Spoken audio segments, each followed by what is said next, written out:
ഈ മയില് ഇത്ര നന്നായിട്ട് ഡാൻസ് ചെയ്യുന്നല്ലോ, എന്നാൽ അതിനെ കൊണ്ട് ഇനി കുറച്ച് കുച്ചിപ്പുടി പഠിപ്പിക്കാന്ന് വിചാരിച്ച് നമ്മൾ മൃണാളിനി താരാബായിയെ വിളിച്ചു കൊടുത്താലും രക്ഷയില്ല, പഠിപ്പിക്കാൻ പറ്റില്ല. അത് പഠിക്കാനുള്ള കഴിവ് അതിനില്ല എന്ന് മാത്രമല്ല 50 കോടി കൊല്ലം മുമ്പ് നടത്തിയിരുന്ന അതേ ചുവടുകൾ വെച്ച് അതിപ്പോ ഡാൻസ് ചെയ്യും, വേറൊന്നും ചെയ്യില്ല.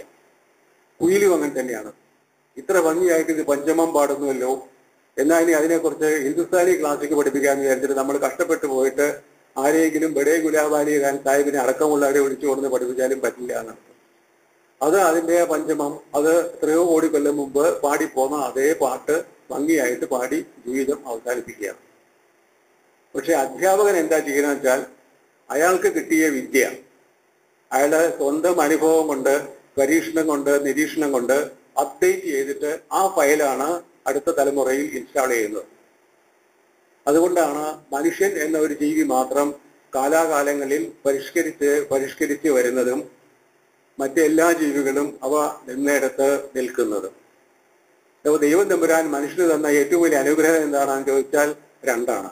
ഒന്ന്, എന്തും മനസ്സിലാക്കാനുള്ള ബുദ്ധി എന്ന ഹാർഡ്വെയർ. രണ്ട്, അത് മനസ്സിലാക്കി തരാനുള്ള ഗുരു എന്ന ഒരു സ്ഥാപനം. ഇത് രണ്ടുമാണ് മനുഷ്യരായ നമ്മളെയൊക്കെ കാട്ടുജീവികളായിരുന്ന അവസ്ഥയിൽ നിന്ന് ഇപ്പോൾ നമ്മൾ എത്തി നിൽക്കുന്ന ഈ അവസ്ഥയിലേക്ക് ലോകത്ത് കൊണ്ടുവന്നത്. അതുകൊണ്ട് ദൈവം തന്ന ഈ രണ്ട് മഹാസ്ഥാപനങ്ങളെയും എങ്ങനെ ആദരിക്കണം എന്ന ഒരു ചരിത്രം അല്ലെങ്കിൽ അനുഭവം മനുഷ്യന് കൃത്യമായി എന്ന് കൈവരുന്നുവോ അന്നാണ് നമ്മുടെ മോക്ഷത്തിന്റെ ദിവസം. തിരിഞ്ഞു നോക്കിയാൽ നമുക്കറിയാം, നമ്മുടെയൊക്കെ ജീവിതത്തില് നമ്മൾ എന്തെങ്കിലുമൊക്കെ തീരുമാനങ്ങൾ എടുത്തിട്ടുണ്ടെങ്കിൽ, എന്തെങ്കിലുമൊക്കെ നമുക്ക് ചെയ്യാൻ കഴിഞ്ഞിട്ടുണ്ടെങ്കിൽ നമുക്ക് അത് തന്നത് മുഴുവനും നമ്മുടെ ഗുരുനാഥന്മാരായിരുന്നു എന്നാണ്. ഇതൊക്കെ നമ്മളാണ് ചെയ്തത്, ഞാനൊരു സ്വയം നിർമ്മിത മനുഷ്യനാണ് എന്നൊക്കെ നമുക്ക് പലപ്പോഴും മണ്ടത്തം തോന്നാറുണ്ടെങ്കിലും സത്യത്തില് നമ്മളെ നിർമ്മിക്കുന്നത് നമ്മളല്ല എന്ന് നമുക്കറിയാം. നമ്മുടെ ഭൗതികമായ ജീവിതത്തിന്റെ നിർമ്മാതാക്കളായ അച്ഛനമ്മമാർ പോലും അല്ല എന്നും നമുക്കറിയാം. സ്വാഭാവികമായി മനുഷ്യന്റെ വിദ്യാഭ്യാസപരമായ സമീപനത്തിൽ തന്നെ ഇത് നമുക്ക് വ്യക്തമായിട്ട് കാണാൻ പറ്റും. ഒരു കുട്ടി 5-6 വയസ്സ് വരെ അച്ഛനെയും അമ്മയെയും രക്ഷാകർത്താക്കളെയും ഒക്കെ അവരുടെ ഗുരുനാഥന്മാരായിട്ട് അംഗീകരിച്ചാണ് ജീവിക്കുക. അപ്പോൾ അച്ഛനും അമ്മയും പറയുന്നതാണ് വേദവാക്യം, അല്ലെങ്കിൽ ഏറ്റവും അടുത്ത ആൾ പറയുന്നതാണ് വേദവാക്യം. അത് കഴിഞ്ഞിട്ട് സ്കൂളിൽ അല്ലെങ്കിൽ എവിടെയെങ്കിലും പോകാൻ തുടങ്ങിയാൽ പിന്നെ ഈ അച്ഛനും അമ്മയും പറയുന്നതല്ല വേദവാക്യം, ഗുരുനാഥനോ ഗുരുനാഥയോ പറയുന്നതാണ് വേദവാക്യം. എനിക്ക് നല്ല ഓർമ്മയുണ്ട്, എൻ്റെ മകൻ സ്കൂളിൽ പഠിക്കുന്ന കാലത്ത് വീട്ടിലേക്ക് കൊണ്ടുവന്ന നോട്ട്ബുക്കിൽ കുറെ സ്പെല്ലിംഗ് ഒക്കെ തെറ്റി എഴുതി കണ്ടു. അപ്പൊ എൻ്റെ ഭാര്യ അവിടെ ഒരു ടീച്ചറാണ്, അവളെ എൻ്റെ അടുത്ത് വന്നിട്ട് പറഞ്ഞു, ഇതാ എങ്ങനെ ഒരു അബദ്ധം നമ്മൾ എന്താ ചെയ്യേണ്ടതെന്ന് ചോദിച്ചു. ഞാൻ പറഞ്ഞു, നീ അവനൊന്ന് പറഞ്ഞു കൊടുത്തേക്ക്, തിരുത്തി കൊടുത്തേക്ക്. അവൾ പോയിട്ട് അവനോട് പറഞ്ഞു, മോനെ ഇത് എങ്ങനെയൊന്നും അല്ല, തെറ്റാണ്. അവൻ പറഞ്ഞു, അമ്മയ്ക്ക് എന്താ അറിയാ, ടീച്ചർ പറഞ്ഞതാണ്. എന്നിട്ട് ഞാനും അവളും കൂടി അവന്റെ കൂടെ സ്കൂളിൽ പോയിട്ട് ടീച്ചറെ വിളിച്ചു വരുത്തി, ടീച്ചറെ കൊണ്ട് തന്നെ ഇത് മോനെ ഇങ്ങനെയല്ല എന്ന് പറഞ്ഞിട്ട് തിരുത്തിയിട്ടാണ് അവനത് ബോധ്യമായത് എന്നർത്ഥം. അപ്പൊ സ്വാഭാവികമായി മനുഷ്യൻ ഒരു ചെറുപ്രായം കഴിഞ്ഞാല് വിദ്യാഭ്യാസത്തിന് അച്ഛനമ്മമാരെ അതിജീവിക്കുകയാണ്. അവരെ കൊണ്ടാവില്ല, അവർ മതിയാവില്ല എന്നുള്ള ഒരവസ്ഥ അവിടെ സംജാതമാവുകയാണ്. ഗുരുബോധനായിട്ടുള്ള ഒരാള് വിദ്യാഭ്യാസത്തെക്കുറിച്ച് ചിന്തിച്ച് പഠിച്ച് അത് സ്വയം ഏറ്റെടുത്ത് നടത്തിക്കൊണ്ടു പോകാൻ കഴിവുള്ള ഒരാള്, അനുഗ്രഹീതനായ ഒരാള് ആ സ്ഥാനത്ത് വരികയാണ് എന്നർത്ഥം. ആ ഡിപ്പെൻഡൻസ് നമുക്ക് വളരെ കൃത്യമായിട്ട് കാണാൻ സാധിക്കും.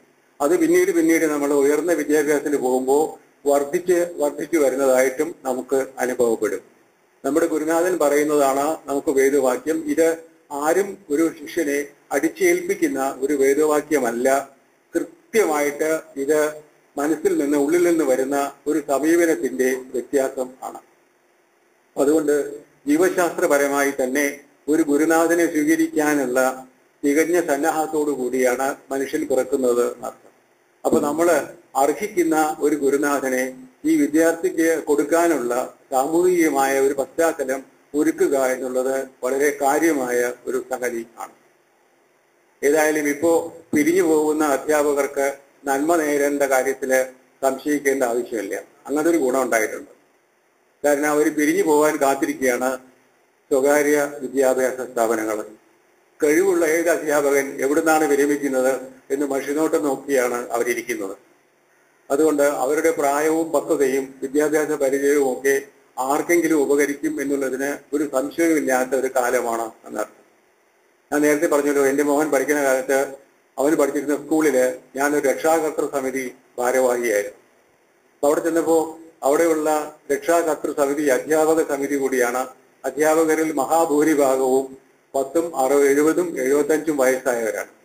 അപ്പൊ ഞാൻ പ്രിൻസിപ്പൽ അച്ഛനോട് ചോദിച്ചു, അച്ഛോ എന്താണ് ഇത് ഇങ്ങനെ?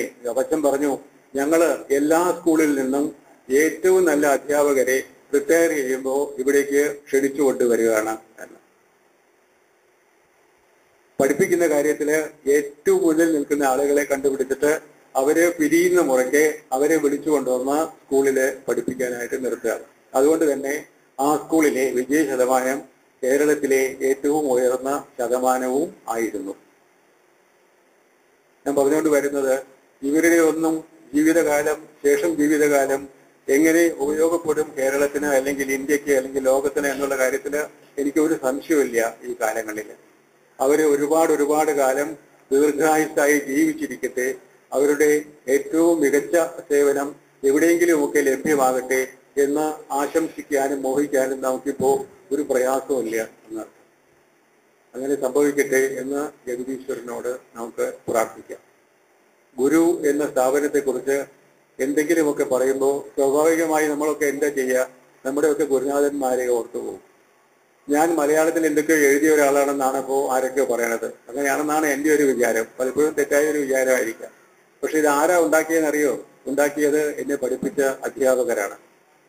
1ാം ക്ലാസ്സില്, ഏറ്റവും ചെറിയ ക്ലാസ്സില് ആ എന്ന അക്ഷരത്തിന് എത്ര വളവുണ്ട് എന്ന് കണ്ടുപിടിക്കാൻ എന്നെ പഠിപ്പിച്ച ചെറിയ അധ്യാപിക തൊട്ട് ഹൈസ്കൂളിൽ പഠിപ്പിച്ച അധ്യാപകനിലൂടെ കോളേജിൽ മലയാളം പഠിപ്പിച്ച വിദ്വാൻമാരായ വളരെ വലിയ പണ്ഡിതന്മാരായ ആളുകൾ വരെയുള്ള ഒരു നീണ്ട നിര ഇതിന്റെ പിന്നിലുണ്ട് എന്നുള്ളതാണ് നേരെ. 8ാം ക്ലാസ്സില് എന്നെ പഠിപ്പിക്കുന്ന പൊന്നാനി ഹൈസ്കൂളിലെ ടീച്ചർ, മലയാള മാഷ്, അദ്ദേഹം കോമ്പോസിഷൻ എഴുതാൻ ഒരു ദിവസം ക്ലാസ്സിൽ ഒരു കോമ്പോസിഷൻ എഴുതി. കോമ്പോസിഷൻ പുസ്തകം കൊണ്ടുപോയി തിരുത്തി അടുത്ത ദിവസം ക്ലാസ്സിൽ കൊണ്ടുവന്ന് എല്ലാവർക്കും വിതരണം ചെയ്തു. അപ്പോൾ പുസ്തകം വിതരണം ചെയ്യുമ്പോൾ ഒരാളുടെ പേര് വായിക്കും, ഈ കോമ്പോസിഷനിലെ തെറ്റും അതുപോലുള്ള കാര്യങ്ങളൊക്കെ ചൂണ്ടിക്കാണിക്കും. ചിലപ്പോൾ 2 അടി കൊടുക്കും, ചിലപ്പോൾ 2 നല്ല വാക്ക് പറയും, പുസ്തകവും കൊടുക്കും. അങ്ങനെയാണ്. അങ്ങനെ ഈ പുസ്തകം കൊടുത്ത് വരുമ്പോൾ ഞാൻ എൻ്റെ ഊഴം കാത്തിങ്ങനെ ഇരിക്കുകയാണ്. പക്ഷെ R രാധാകൃഷ്ണൻ എന്നുള്ള എൻ്റെ ഊഴം കഴിഞ്ഞിട്ട് S കഴിഞ്ഞു, T കഴിഞ്ഞു, U കഴിഞ്ഞു, വേലായുധനും അതുപോലെയുള്ള പേരുകളൊക്കെ വന്നിട്ടും എൻ്റെ പേരില്ല. അതെനിക്ക് ആകെ ആശങ്കയായി, പേടിയായി. എൻ്റെ പോലെ ശിക്ഷിക്കുന്ന ഒരു അധ്യാപകനാണ്. എല്ലാം കൊടുത്തു കഴിഞ്ഞിട്ട് മാഷ് എന്നോട് ചോദിച്ചു, നിന്റെ കിട്ടിയില്ലേ അല്ലേ? പറഞ്ഞു, ഇല്ല സാർ. എന്നാൽ ടീച്ചേഴ്സ് റൂമിലേക്ക് വരാൻ പറ്റും. ഞാൻ ഈ ഉച്ചയാകുമ്പോൾ പാടി പതുങ്ങി അവിടെ പേടിച്ച് ഭയന്ന് വേർത്ത് ചെല്ലുമ്പോൾ മാഷ് ഇരുന്ന് ചായ കുടിക്കാൻ. ഒരു കയ്യിൽ ഒരു പരിപ്പ് വടി ഉണ്ട്, മറ്റേ കയ്യിൽ ഒരു ഗ്ലാസ് ചായയുണ്ട്. എത്തി നോക്കുമ്പോൾ എന്നെ മാടി വിളിച്ചിട്ട് പറഞ്ഞു, പോവാം. അകത്ത് ചെന്നപ്പോൾ പുസ്തകം വേണമല്ലേ എന്ന് വെച്ചു. അതെ. എന്നാൽ ഇവിടെ നിൽക്ക്. അടുത്ത് നിർത്തി. എന്നിട്ട് ഒരു കഷ്ണം വട പൊട്ടിച്ച് എൻ്റെ കയ്യിൽ തന്നു. തിന്നോളാൻ പറഞ്ഞു. അപ്പൊ ഈ അടി പേടിച്ച് ചെന്ന് എനിക്ക് വട കിട്ടിയപ്പോൾ ഒരു ചെറിയ സമാധാനമായി. അപ്പൊ ഞാൻ അങ്ങനെ ഒരു സന്തോഷത്തിൽ നിൽക്കുകയാണ്. അപ്പൊ മാഷ് പുസ്തകം എടുത്തിട്ട് എൻ്റെ അടുത്ത് വന്നിട്ട് പറഞ്ഞു, നോക്കാൻ പറഞ്ഞു. ഞാൻ തുറന്നു നോക്കുമ്പോൾ 3 പേജുള്ള ആ കോമ്പോസിഷനിൽ 4 അടുത്ത് അടിയിൽ ചുവന്ന മഷി കൊണ്ട് വരച്ചിട്ടുണ്ട്.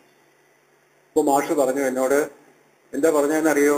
നിനക്ക് മലയാള ഭാഷ എഴുതാൻ എന്നെങ്കിലും വശമാവും എന്ന് എനിക്ക് മനസ്സിലായി. ആ വാചകം ശ്രദ്ധിച്ചോളൂ. ഇപ്പൊ എഴുതിയെന്നല്ല പറയണത്, നിനക്ക് മലയാള ഭാഷ എഴുതാൻ എന്തെങ്കിലും കഴിയുമെന്ന് എനിക്ക് മനസ്സിലായി. അതിനാണ് ഈ വടക്കഷ്ണം തന്നത് എന്നുള്ള പറഞ്ഞു. പക്ഷേ അതിന് കഴിയുന്ന നീ അശ്രദ്ധ കൊണ്ട് 4 അടുത്ത് അക്ഷരത്തെറ്റ് വരുത്തിയിട്ടുണ്ട്. അതുകൊണ്ട് ആ വട പിടിക്കാത്ത മറ്റേ കൈ കിടന്നിട്ട് 4 അടി, ഉഗ്രനടി. അതുപോലെ അടി എന്റെ ജീവിതത്തിൽ കിട്ടിയിട്ടില്ല. പക്ഷെ ഇതിന്റെ ഫലം എന്താണെന്നറിയോ? ഞാനിപ്പോഴും ഓർക്കാറുണ്ട്. എന്ത് ചെയ്യാനിരിക്കുമ്പോഴും എന്തെഴുതാനിരിക്കുമ്പോഴും 2 കാര്യം ഓർമ്മയുണ്ടാവും. ഒരു വടയുടെ എരിവും ഒരു അടിയുടെ എരിവും. ഈ വടയുടെ എരിവ് എന്താന്ന് വെച്ചാൽ എന്നെ കൊണ്ട് ആകാവുന്ന അത്ര ഭംഗിയാക്കി ഈ ജോലി ചെയ്യാനുള്ള ഒരു പ്രേരണയാണ്. കാരണം അത് നന്നായി ഇത് പറയാൻ ഒരാളുണ്ടാവും എന്നുള്ള കാര്യം മാഷ് ബോധ്യപ്പെടുത്തിയിട്ടുണ്ട്. 2ാമത്തെ എരിവ് എന്താന്ന് വെച്ചാൽ ഇത് എന്റെ അശ്രദ്ധ കൊണ്ട് തെറ്റ് വന്നാൽ ശിക്ഷ എനിക്ക് ഏറ്റുവാങ്ങേണ്ടി വരും എന്നുള്ള ഒരു മുന്നറിയിപ്പിന്റെ എരിവാണ്. ഈ 2 എരിവും നിൽക്കുന്നത് കൊണ്ടാണ് ഇത്രയും കാലമായിട്ട് ഞാനിതൊക്കെ എന്തെങ്കിലും എഴുതിക്കൊണ്ടിരിക്കുന്നത് എന്നുള്ളതാണ് നേരെ. ഇത് കോളേജിൽ ഇങ്ങനെ തന്നെയായിരുന്നു. കോളേജിൽ ഇതുപോലുള്ള പാഠങ്ങൾ പറഞ്ഞു തന്നിട്ടുള്ള ആളുകളെ പഠിപ്പിക്കാൻ വരേണ്ടത് എക്കണോമിക്സും ലോജിക്കും പഠിപ്പിക്കാൻ വേണ്ടിയിരുന്ന സഭാപതി മാഷ് ക്ലാസ്സില് ആകെ 60 മിനിറ്റുള്ളതിൽ 59 മിനിറ്റും സംസാരിച്ചിരുന്നത് ഷേക്സ്പിയറെയും ഷെല്ലിയെയും കീറ്റ്സിനെയും കുറിച്ചായിരുന്നു.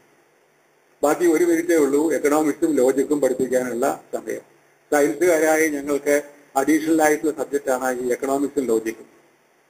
അത് 1 കൊല്ലം മുഴുവൻ പഠിപ്പിച്ചിട്ട് അദ്ദേഹം അവസാനം പറഞ്ഞത്, ഞാനൊന്നും നിങ്ങളെ എക്കണോമിക്സും ലോജിക്കും പഠിപ്പിച്ചിട്ടില്ല, അതിനിത് 2-3 പുസ്തകങ്ങളുണ്ട്, അത് വായിച്ചാൽ മതി എന്നാണ്. പഠിപ്പിച്ചത് മുഴുവൻ ഷേക്സ്പിയറും ഷെല്ലിയും കീറ്റ്സും ഒക്കെ ആയിരുന്നു എന്നാണ്. എനിക്കിപ്പോൾ തോന്നാറുണ്ട്, എന്തുകൊണ്ടാണ് ഈ വിഷയങ്ങളോട്, ഇപ്പോൾ ഫിസിക്സിനോട് എന്തുകൊണ്ടാണ് എനിക്ക് ആഭിമുഖ്യം ഉണ്ടായത് എന്ന് ചോദിച്ചാൽ അതിന് പ്രധാന കാരണം ഫിസിക്സ് പഠിപ്പിച്ചിരുന്ന അധ്യാപകർക്ക് ആ വിഷയത്തോടുണ്ടായിരുന്ന ഒരു തരത്തിലും നിയന്ത്രണമില്ലാത്ത സ്നേഹമായിരുന്നു എന്നുള്ളതാണ് നേര്. അതുപോലെ തന്നെയാണ് മലയാളത്തിന്റെ കാര്യവും. എന്തും പഠിപ്പിക്കുന്ന ആൾക്ക് ആ വിഷയത്തോടുള്ള സ്നേഹമാണ് ആ പഠിപ്പിക്കുന്നതിനെ നമ്മുടെ മനസ്സിലേക്ക് ഒരു ആകർഷണമായിട്ട് കൊണ്ടുവരുന്നത് എന്നാണ് എൻ്റെ അനുഭവം. ഇപ്പൊ കുട്ടികളുടെ കാര്യത്തിലുണ്ട്. ഒരിക്കലും ഒരു കുട്ടി വന്നിട്ട് എനിക്ക് കണക്ക് മനസ്സിലാവില്ല എന്ന് പറയുന്നതിന്റെ അർത്ഥം അന്വേഷിച്ച് എന്നാൽ നമുക്ക് മനസ്സിലാവുക എന്താണെന്ന് വെച്ചാൽ അത് പഠിപ്പിക്കുന്ന ആൾക്ക് ഈ വിഷയത്തോട് സ്നേഹമില്ല എന്നാണ്. അയാൾ എങ്ങനെയോ അബദ്ധവശാൽ ഒരു കണക്ക് മാഷായി വന്നതാണ്, അത് പഠിപ്പിച്ചുകൊണ്ടിരിക്കുകയാണ്. അതുകൊണ്ട് ആ ആൾക്ക് ഈ വിഷയത്തോട് സ്നേഹമില്ലാത്തത് കൊണ്ട് ഈ ആറാമിന്ദ്രിയമായ എന്തോ ഒന്നിലൂടെ കുട്ടിക്ക് ആ സ്നേഹരാഹിത്യം കൂടി പകർന്നു കിട്ടിയിരിക്കുകയാണ്. അപ്പൊ മനസ്സിലാവണില്ല എന്നർത്ഥം. ഇത് വളരെ വ്യക്തമായ ഒരു സംഗതിയാണ്. അധ്യാപകൻ എന്നുള്ള ആള് എന്താണ് താൻ എന്ന് സ്വയം അറിയാതിരിക്കുന്നതും നമുക്ക് ഒരു അപകടമായ കാര്യമാണ്. ഈ ഗുരു എന്നത് ലഘുവായ പോരാ എന്നുള്ളത് കൃത്യമായ ഒരു കാര്യം. ലഘുവായി പോയാൽ പിന്നെ ഒരു തരത്തിലും അതിനെ എത്ര പാടിയാലും വലിച്ചു നീട്ടി അതിനെ ഗുരുവാക്കാൻ പറ്റില്ല, ലഘുവായി പോയാൽ. നമ്മുടെ നാട്ടില് മറ്റെല്ലാവർക്കും ഉള്ള പരിഗണന അധ്യാപകരുടെ കാര്യത്തിൽ ഇല്ല ഈയിടെയായിട്ട് എന്നുള്ളതും ഒരു നേരാണ്. കോളേജ് അധ്യാപകരുടെ കാര്യത്തിൽ എങ്ങനെയാണെന്ന് എനിക്കറിയില്ല. ഏതായാലും മറ്റു തലങ്ങളിലുള്ള അധ്യാപകരുടെ കാര്യത്തിലൊക്കെ ഗുരു തീർത്തും ലഘുവായി മാറിയിട്ടുണ്ട്. ഒരിക്കല് ഒരു ട്രെയിൻ കമ്പാർട്ട്മെന്റിൽ യാത്ര ചെയ്യുമ്പോൾ മുൻപില് 2 എന്നേക്കാൾ പ്രായമുള്ള ആൾക്കാർ ഇരിപ്പുണ്ട്. അവര് കുറെ കാലമായിട്ട് കണ്ടില്ലാത്തതുകൊണ്ട് പരസ്പരം സംസാരിക്കുകയാണ്. എന്താ സംസാരിക്കുന്നത് ചോദിച്ചാൽ അവരുടെ മക്കളെ കുറിച്ചുള്ള